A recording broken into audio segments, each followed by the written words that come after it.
Welcome back to the Wonder Mama Coffee Chat. I'm Leonne Sherr, and every week, if you know me, every week I try to bring somebody here as a guest who is bringing goodness into the world. And we go live here on Facebook for about 30 minutes-ish, and then we drop into a private conversation with our Wonder Mama community members. So this week I have been waiting. I think Erin and I met, I don't know, maybe a couple months ago. Yeah, yeah. Yes. So Erin Pittinaro is a licensed clinical social worker, a wife and a mama, and the founder of the Alchemy Experience. Erin has spent 2 decades in the world of mental health, trauma-informed work, and today our conversation is about what it looks like to move out of burnout and back towards yourself. We're going to talk about her unboxing method. She has a retreat coming up in October. Redefining success on your own terms and what becomes possible when you stop setting your own wellness aside to carry everything else. And so, welcome, Erin. Thank you for being here. Oh, thank you for having me. This is really exciting. And I'm just super grateful for the new connection. I know we met a while ago and we're in various different communities together, and it's funny how the universe aligns people at the right time, and sometimes I've had to take a step back and learn that the right way. I've learned it the wrong way where I'm trying to push things to happen. And it's like, our human self just wants things a certain way. We just have to let the soul calling happen and be patient with ourselves. And I'm just so grateful to be here today with you and have this conversation. Yes. So I love that you said that because we do push sometimes. We get like hyper focused and really excited about the work that we are doing instead of just kind of letting things happen. And so Mhm. um, I think that I found you from your very vulnerable posts. I just loved the fact, your morning, was just so real, and then how Mm. you show up in the world. And I knew that you would have something that the people I talked to would want to hear. And then when we talked, I'm like, oh, this woman is outstanding and doing really great things. And so before we talk about like how you serve the world. Can you tell us a little bit about you? Where are you? And tell us a little bit, if you don't mind, sharing about your family. Yeah, absolutely. So I always start by saying I'm in New York, but I like to say upstate New York because the people that are not from New York often think the big city, which I am actually about 5, 6 hours from New York City. So think more foliage, trees, lakes. That's where I am. And so I'm in a fairly larger city. I'm in a suburb, but near Rochester, New York. So I'm in Rochester, New York. And I am a mama of two boys that are currently almost 14. He'll be 14 in a couple weeks, and 10 and a half. And I have a fur baby too. I have a boy dog, and then I have my husband. So a lot of testosterone happening up in my house on the regular. I know Um, all about that. yeah, it's a wild adventure, but I wouldn't have it any other way. I absolutely love being a boy mom. I joke around all the time and say, like, I wouldn't even know what to do with like a version of me. Like, I'm enough for my whole household, and that's a blessing and a curse all at once. Mhm. But yeah, and so we are on the go a lot, a lot, a lot. My husband is a firefighter, and so he works 24-hour shifts. My dad's a firefighter, my grandfather, my great grandfather, many firefighters in his side of the family, and so it's definitely in our blood. And I love him for that. It is something that, if you're not in any type of service, you don't understand how that works inside the family, but it is a beautiful thing. And so he's gone often. He works 24-hour shifts, then he'll be home for a few days, and then he works another 24. So I like to call myself like a solo parent occasionally. I'm definitely not a single mom. He is an amazing dad. He's very involved and invested, coaches my kids' things, all the things.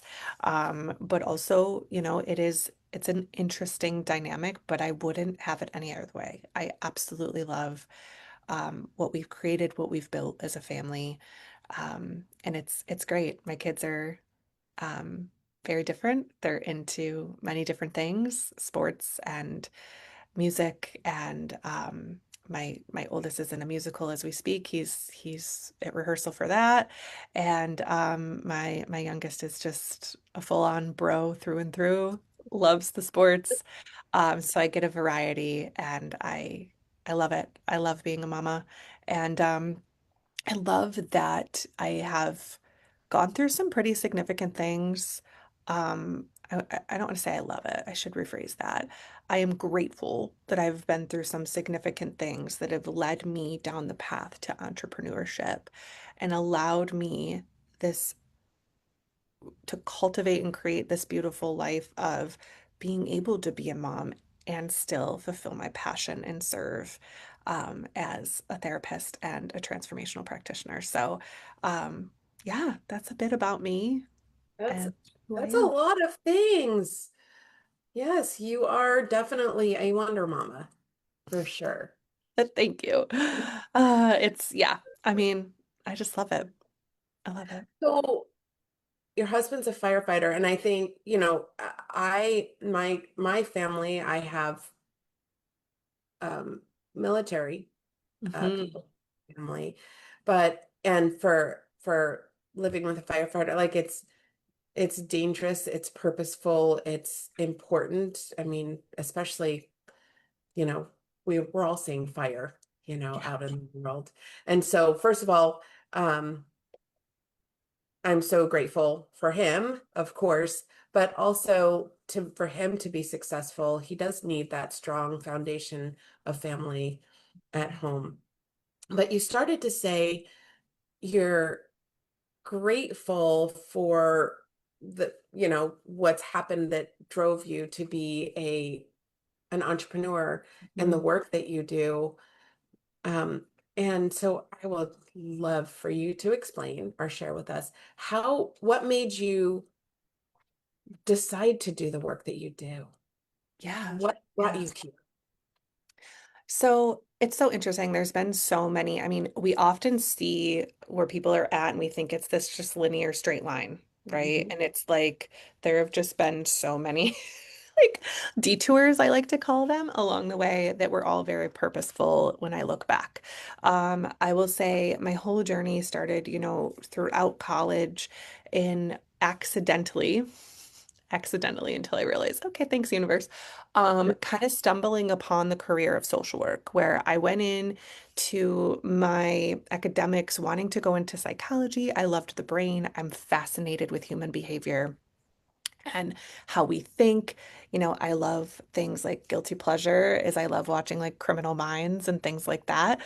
So I always thought like, okay, maybe I'd go into that sort of thing, like CSI, Criminal Minds type person, because I love psychology and analyzing that. And throughout college and my undergrad, I stumbled upon social work. You have to actually, social work 101 is a prerequisite to graduating with your psych degree. And so I learned about this wonderful world of social work, and I was like, this is fascinating. And so I ended up going on getting my master's in social work and just falling in love with the different things you can do as a social worker. So a little plug for those of you that are thinking about that avenue of life, like reach out, let's chat because I'll tell you all the things about it. But there are so many things as a social worker that you can get into. And I ended up going into the public side of things, working in various different social work avenues. And flash forward through all the different careers within that, I was managing a team in a clinic here locally through a hospital system, and COVID hit, right? And COVID life was crazy. And I always thought my second career, I would do my 25, 30 years, retire and then do private practice. Like, cool, that always sounded great, And I had dabbled in it. I had a couple clients here and there and saw some folks. And then COVID hit and a lot of people were like, Erin, are you doing private practice? Like, this person needs your help. So that part of my business, which wasn't fully a business yet, like I didn't even have a PLLC, like I was just sort of doing this on the side. Um, it started to grow pretty rapidly while I was managing a team. And heartbreaking moment, a coworker of mine that I shared an office with, and I've shared this story multiple times. She was mom of two girls, a wife, a social worker, very parallel lives. She Mm. actually had a heart attack at work and ended up passing away. Oh my goodness. It was My goodness. incredibly tragic, incredibly tragic. And just such a like aha moment for me in those weeks to follow of what am I doing? What am I doing? Right? Like this is not the legacy I want to leave.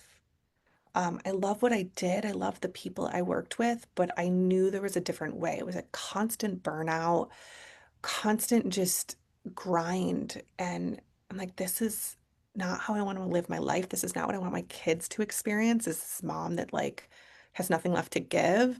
And so shortly thereafter, within a few months, I ended up leaving the public side of social work and concentrating on my private practice. And from there evolved mentoring, coaching, consulting, being asked to speak at things, starting to be seen as an expert in this field of glorious social work, but also just life and transformation. Can And I, so, before yeah. you go any further, there's just something like it that sounds it sounds like we're missing a piece Mhm. of what happened. I don't know that everyone knows what a social worker actually does. Like, there are different parts of, right? There's different parts of social work, but if you were to define Mm. what you do, why is it so consuming? Why is it so purposeful? And why is it so hard?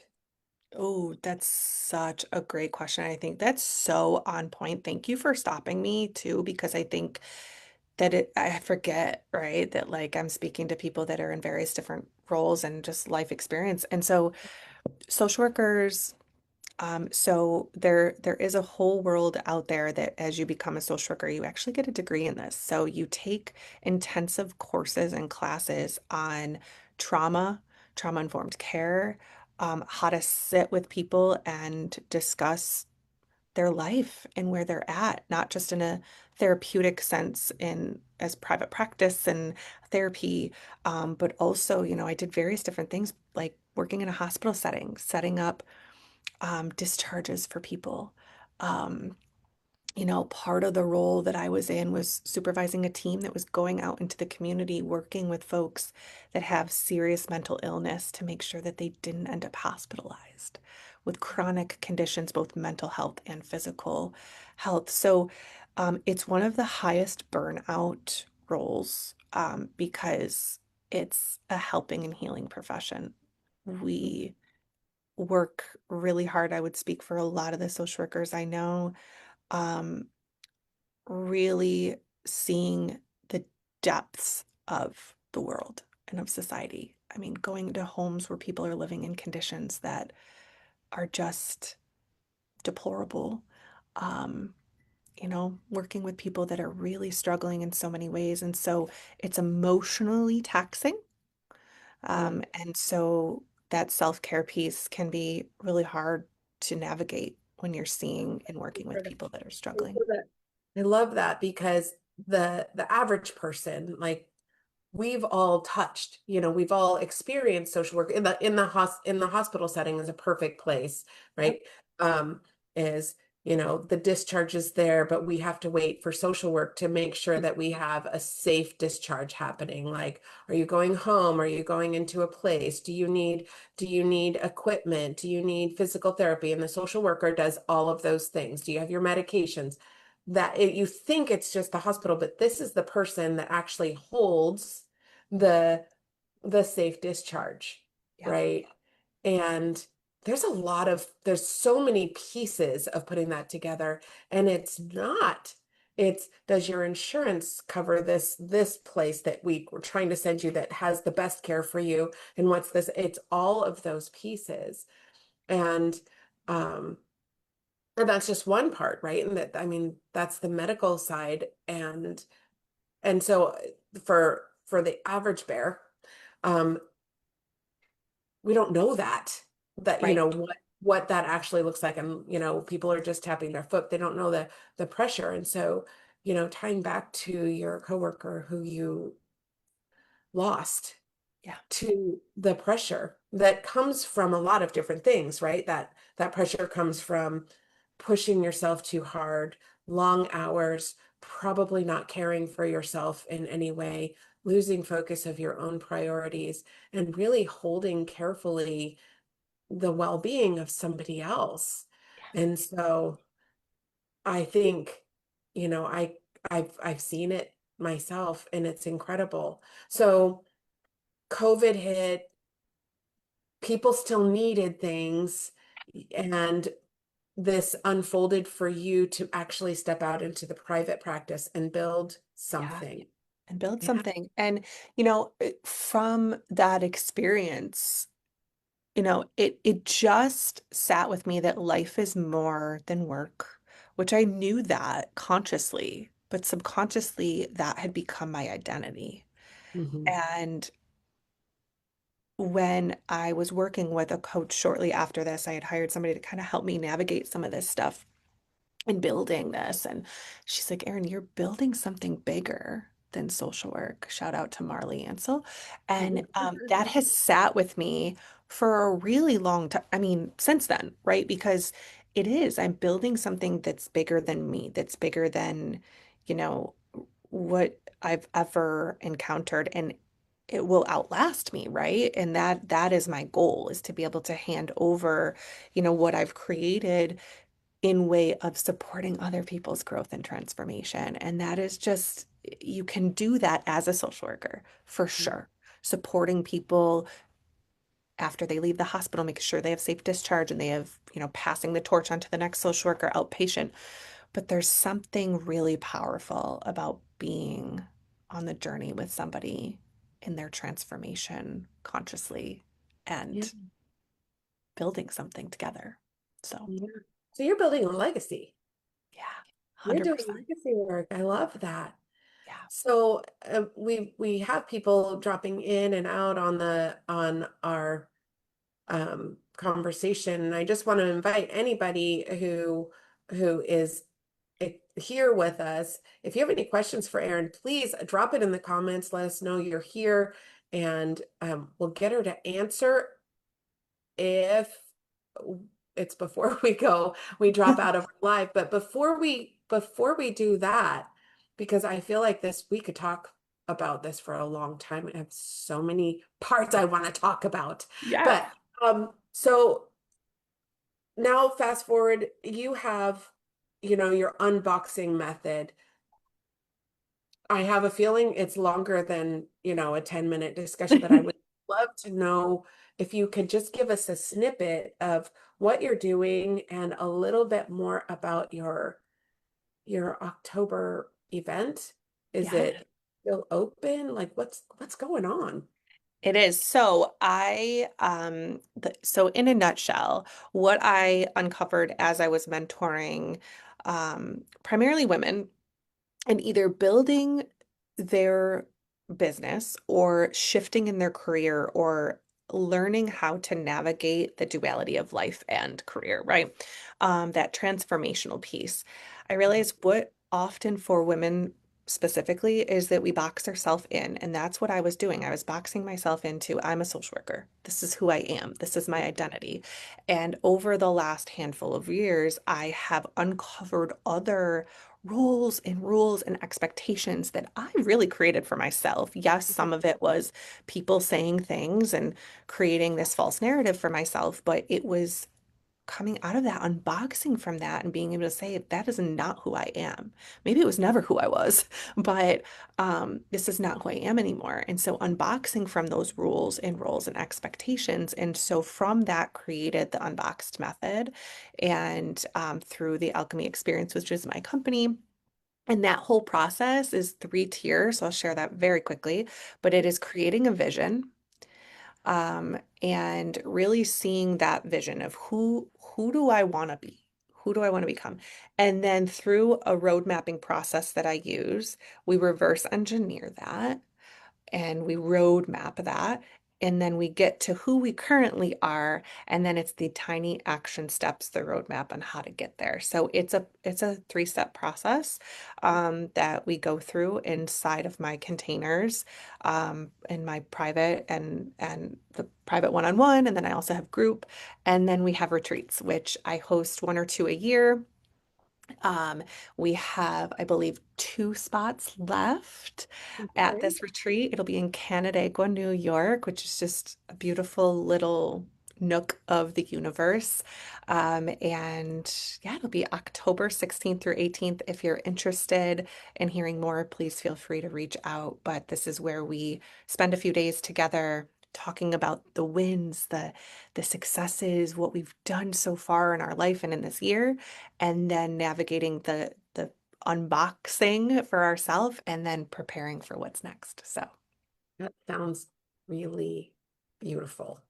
yeah. And I love that the way you break out those parts so that the people you work at with can see the vision from both parts and then understand the roadmap Yeah. that they that really resonates with me. It's similar to the work that I do with moms, and entrepreneurs. And,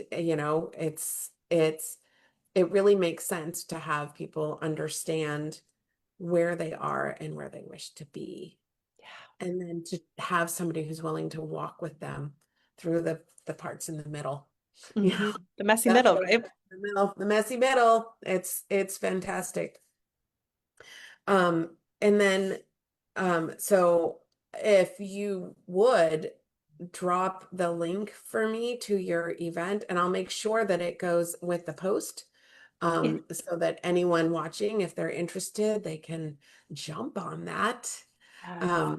Because anytime I've found that anytime women specifically, probably anybody, but women specifically, we sharpen each other. Hmm. And we when we're together, we're able to post each other up to get to where we want to go. And so those retreats sound, a women's retreat is women who are intentionally working together on the same goal, and that's how we get there. And so anytime that you can be in a room like that, you can expect that transformation to happen just by your intention. So Amazing. Yes, I love it. I 100% agree. Anytime that you can mastermind together and fuel each other up, right? Like sitting together and talking about your successes and talking about your dreams. Most people don't do that. no. Most people are talking about world problems and struggles, which we do need to have conversation around that to be able to grow. But I think if we can talk about the great things that we've done and the best is still yet to come, like I think when we can really sit in that together is amazing. Holding that space, holding that space for yourself is a skill. It's not actually automatically learned. I was just in a conversation with another person about how, we have all of these great tools that we share with people. And but there's also something really, really true about the fact that the work that we do is lifetime work. Mm, These tools and these skills, like understanding that hopefulness and that staying with your eye on where you want to go and really understanding where you're coming from and knowing that there's this work has to be done and redone and remembered, and we get tired and we lay down and but we have somebody we can lean on, post us back up and like, you got this, and keep going. If we keep ourselves and feed our brains the kind of food it needs through these really intentional spaces and these intentional conversations, we can actually get there. yeah. It's it's intentional and it's so important.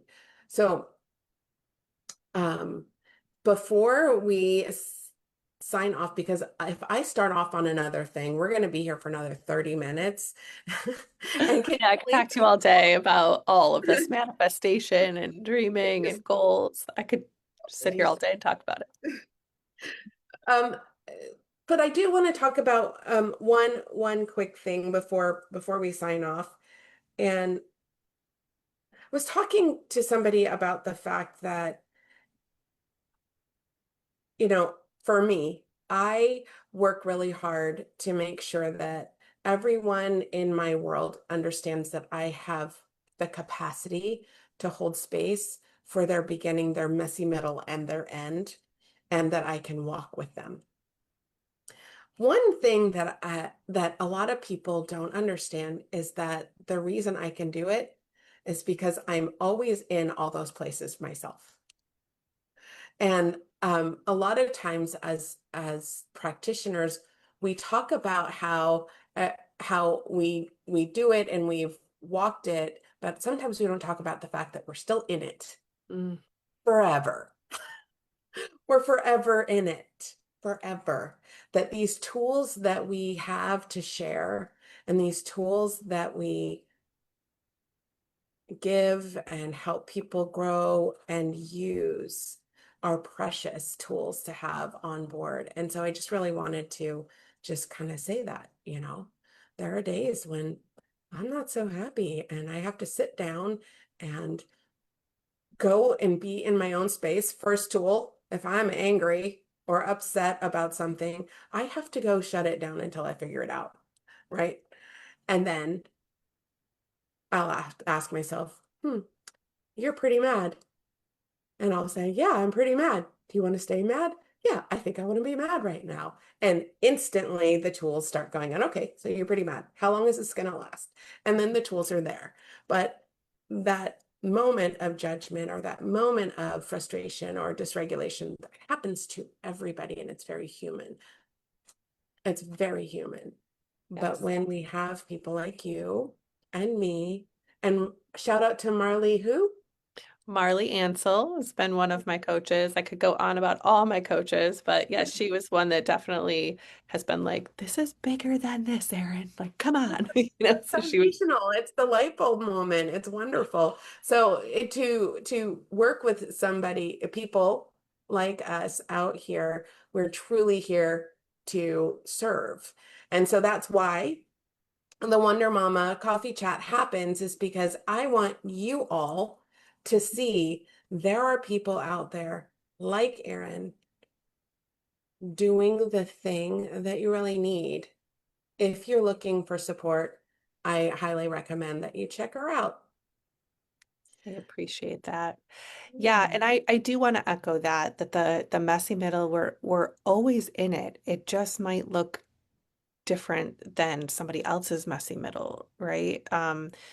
Before we hopped on this, we were talking about my weekend and how we're both feeling and how we're both going through our own things. And I had explained how I don't normally come on my lives super vulnerable. I'll come on looking a hot mess, right? Where I just finished a workout, maybe sitting in the sauna, or just woke up, right? Like getting on with the day and sharing some wild thing that just came to my mind. But I don't usually get as vulnerable as I did this past week, and just sharing with like sometimes sometimes we just have moments. We just need to allow ourselves to have that moment. We need to allow ourselves to cry. We need to allow ourselves to get mad, as you were saying, get frustrated, get annoyed. And we had some people in from out of town this past weekend, and one is still here with us. And it's funny because, my kids can get out of control and can be honestly complete turds, and Yes. they are, preteen and teenager, and it's full throttle. And so he witnessed like their turdness and us yelling at them and being like, dude, you guys are being jerks, and it's funny because he's like, wow, I don't ever really see this. And it's like, yeah, because you don't live here, so you don't see all the chaos. You just, FaceTime and stuff. And usually when we're FaceTiming, we're not in the middle of this, like, you know, and it just Sometime.